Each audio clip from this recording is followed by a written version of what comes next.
میں تھوڑی سی وہ باتیں جس کی وجہ سے انسان دنیا کی زندگی میں کے امتحان میں ناکام ہو جاتا ہے اور پھر وہ جہنم رسید ہو جاتا ہے، یعنی جہنم کا مستحق ہو جاتا ہے۔ یہ کون لوگ ہیں؟ منافق دراصل مسلمانوں میں ہوتے ہیں، کافروں میں منافق نہیں ہوتے۔ ایک بات یہ نوٹ کر لیں، آج ہم اپنے اوپر دیکھیں، ہم بے خوف ہو کر زندگی گزار رہے ہیں۔ نفاق ایک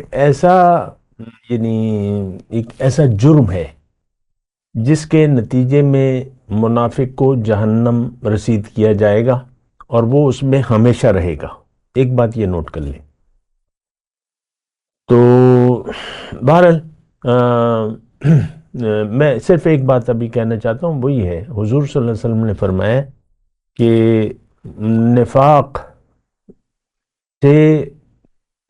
نفاق کے بارے میں کوئی یعنی منافق جو ہے اس کو احساس نہیں ہوگا۔ ما امنہ الا منافق،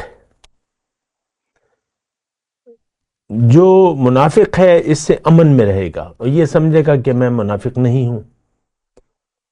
اور پھر حضور صلی اللہ علیہ وسلم نے فرمایا کہ اس سے خوف رکھے گا مگر مومن،